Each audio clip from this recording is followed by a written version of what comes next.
Hi guys, my name is Stephanie and I am back with another video. Today we're going to be going over how to clean a mattress at home. This is going to cover everything from getting rid of dust mites, making sure we get rid of stains and any discoloration. I'm going to be going over how to properly use baking soda, hydrogen peroxide, enzyme cleaners, and how to clean every aspect of your bed, including the bedding, your mattress pad, your pillows, and more. So let's talk about it. To get started, you're going to remove all of the bedding off of your mattress and give it a really good vacuum. Vacuuming your mattress is going to help to remove any dust that's been building up inside of your mattress or any loose dirt, debris, hair, all of that good stuff. Make sure that you vacuum both sides of your mattress if you have the type of mattress that is flippable.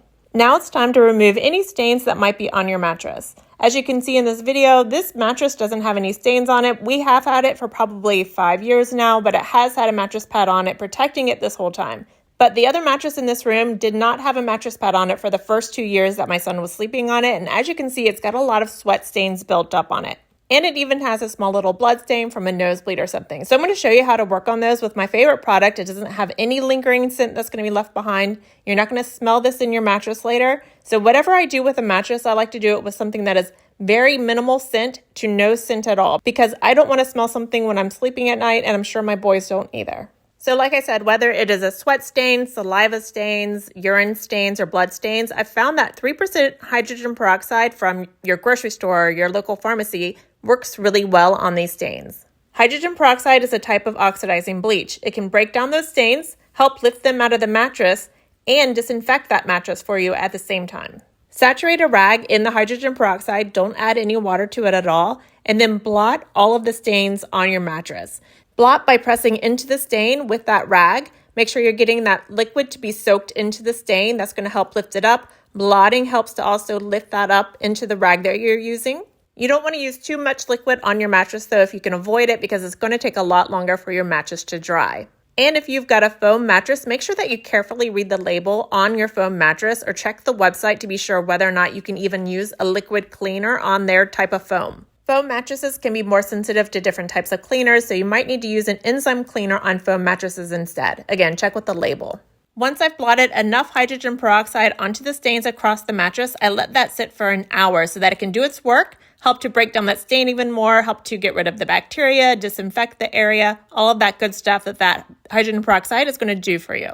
After an hour, I come back in with dry clean towels to try to blot the surface of that mattress wherever there was any liquid, to try to absorb as much of that liquid as possible into the towels. Once I think I've removed as much of the liquid as I can, I then sprinkle the entire mattress with baking soda. That baking soda is going to help to pull some more of that liquid out of the mattress, and it's also going to help to deodorize that mattress while it's working. So it is going to take another 6 to 7 hours for that mattress to completely dry. So this is the kind of thing that you want to start doing early in the morning, so you have all day long for your mattress to dry completely. Having open windows in the room or even a fan running in the room is going to help to speed up that drying process. And if your mattress did not have any stains on it at all, so you did not need to use hydrogen peroxide on it, you just skip to the baking soda step, sprinkle a light amount of baking soda on it. That's going to help to absorb any moisture that might be trapped in your mattress from sweat, saliva, humidity in the room, and it's going to help to deodorize that mattress for you.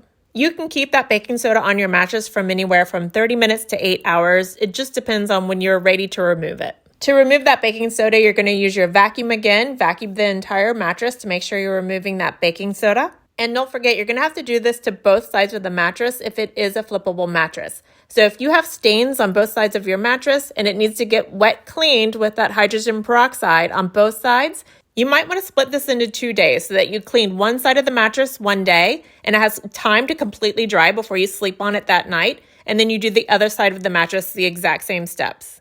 It's important to make sure that there's no moisture left in your mattress when you put your mattress pad and your sheets back on your bed at the end of the night, because you don't want to have the chance of mold growing in that mattress over time. At this point, your mattress should be pretty clean and you're ready to start using it again.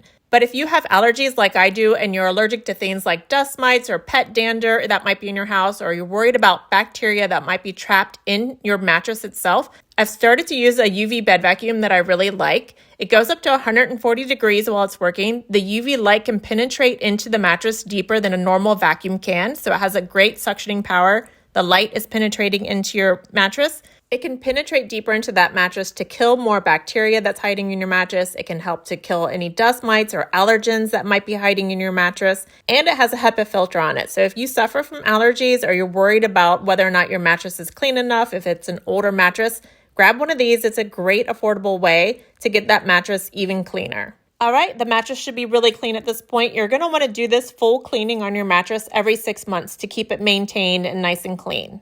And as you've seen by the 2 mattresses that I've shown you in this video, a mattress pad is going to be key to preventing any stains in the future. And it's also going to prevent any allergens or dust mites from building up inside of that mattress. Depending on the type of mattress pad that you put on your bed, you're going to need to clean that once every 1 to 2 months. But the good thing about that is you can just put it in your washing machine typically. So make sure you buy an easy to clean mattress pad that is going to protect your mattress. Your bedding, like your sheets and your pillowcases, are going to need to be washed weekly, especially if you have a teenager in the house who's suffering from acne or you're suffering from acne. Removing the oils from that pillowcase are going to be essential. I also like to make sure that I'm always buying bedding that can be washed in hot water. That hot water is going to kill any bacteria. It's going to kill the dust mites. It's going to help to remove more allergens, sweat, oils that are building up in your bedding as you're sleeping on it every night. If you buy bedding that can only be cleaned in cold water, you're not going to be removing as much of that stuff. And when it comes to pillows, I do try to wash them every 3 to 6 months. I do have a separate video showing my step-by-step what I like to do with washing pillows at home. My favorite detergent for pillows is something that has basically hydrogen peroxide in it, so it's not surprising that it works really well on yellowing stains. I'll link to that in the description and in the comments of this video so that you can check that one out. And don't forget that you can get pillow protectors for your pillows too. Like a mattress pad, it's going to help to protect those pillows, prevent a lot of bacteria and dust mites and allergens from building up inside of them. All right, that's it for how to clean a mattress at home. If you have any questions, put them in the comments below. I do try to answer them whenever I get a chance. Bye, guys.